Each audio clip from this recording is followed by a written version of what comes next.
Alright, so today we're gonna explore another use case using Clay, which I was working recently.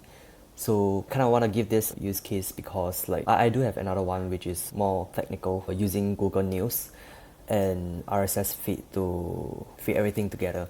Yeah, so that one is kind of still working on the prompt engineering. Yeah, so what I'm going to share today is by using Storeleads or reading Clay, then putting together in the Clay table and then enriching with Export Apollo to get the people data and then reaching out to them. Yeah, so kind of want to share this one because it's easier, it's simpler, and it's kind of relevant to what I'm doing, and also one of the things that's more on demand as more and more e-commerce agencies up and coming. And then it's easier if you're an e-commerce agency trying to bring your outbound costs down, because you can use this using the lower plan in Clay. So you don't have to have the 349 plan in order to use this. You can easily use it with the free plan if I'm not wrong, but you can't really get much search results for that, and then you don't need the access to Storeleads API to connect them together into Clay. Yep. So now let's go into Clay table. Yeah, so this is the project I'm working on right now, and the client that I'm working with right now is they're doing end-to-end Amazon management service, but their ICP is not just those selling on Amazon, but instead it's more of those who are selling on Shopify stores that has Amazon as another channel. So yeah, at first I started taking data from Smart Scout, then did some generic outreach. So now I'm trying to build other lists to try out other things to see what's working out there. So let's get started. Create new and then workbook, and then browse all options, and then Storeleads. They are focusing on beauty brands. And at first I key in the location as well, beauty New York. Then after getting the exhaustive list for the beauty companies in New York, I started branching out to other states as well. So for e-commerce platform, I just put Shopify. Then category, technologies wise, not really something that I'm looking for. Features, not as well. United States, and then results. And then from here I selected the minimum employee count and the maximum employee count. Yep. So 1 to 10. I think after exhausting the list, I think I selected 11 to 50 as well. Yeah, 11 to 50 as well. So it's kind of like a mix here, but the range is there. So the thing about this is that once you click source and then you keep adding, then you keep fetching additional results. They will just keep giving you all the same results if they do not have any other additional results. So you might be wasting your credits. So the thing about this is that just do it slowly and do it small. Yeah, just don't go at thousands, otherwise you'll be wasting your credits for nothing. Yeah, because some of the data might be the same.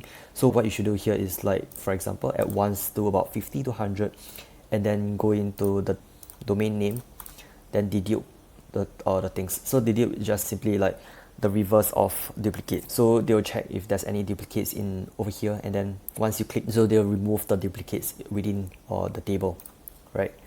So that's something that you should take note when you're doing this for yourself. So after getting the list of companies, yeah, so I just took out what I need as column. So if you need anything here, for example, you need the maximum weight, so just feel free to add as column. Then you automatically move out, and then you can just shift here and there. Alright, so but for this one I don't really need it.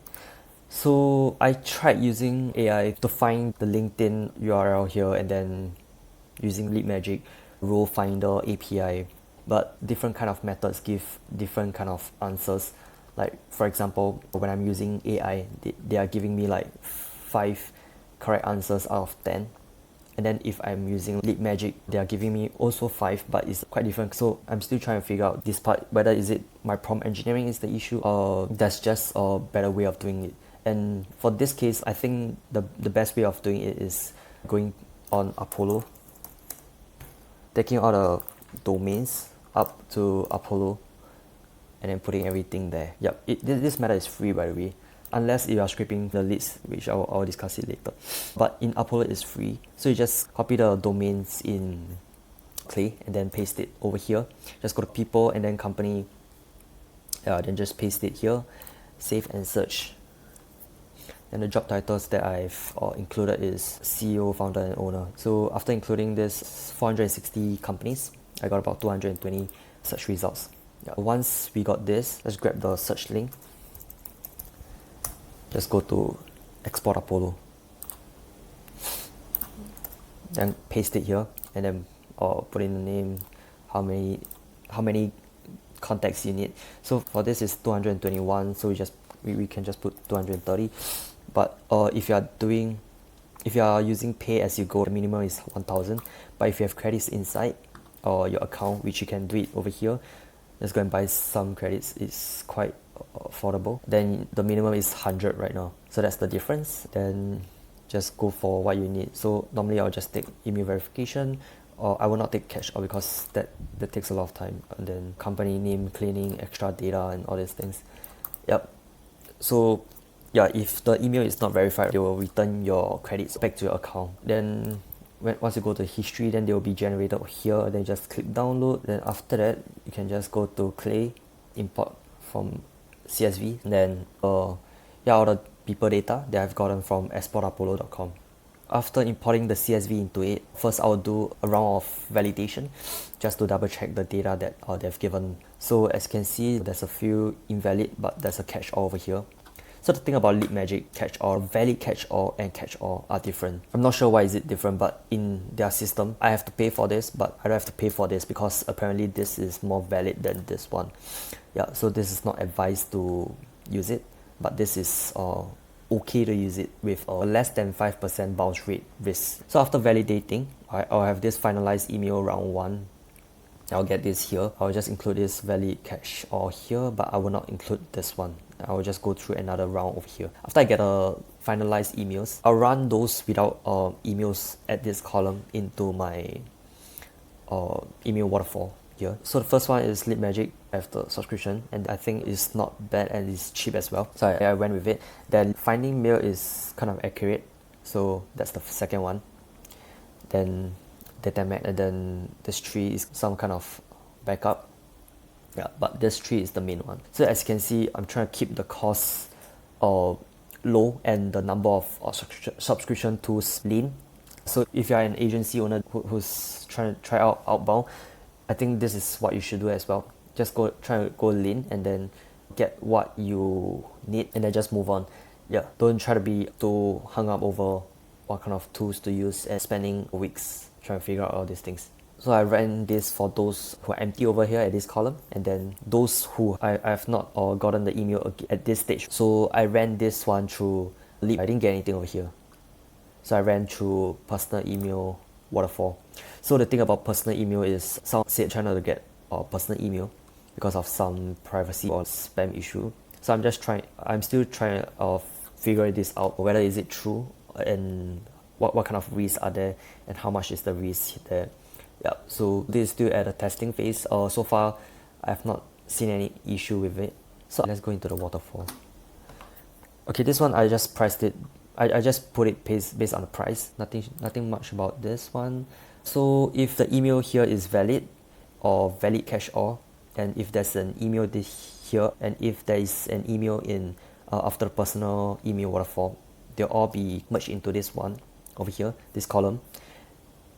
And then there'll be this bunch of empty guys over here, which we will not be using it for this case. So after getting the emails, we are pretty much done, except for the copy. The email that I'm going to use for this one is hi first name. Then hey first name, I noticed you're running a beauty brand based in New York too.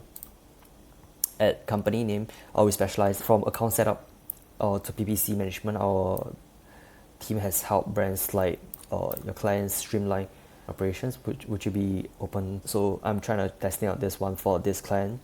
Might not work, but it might work as well. So let's try this out.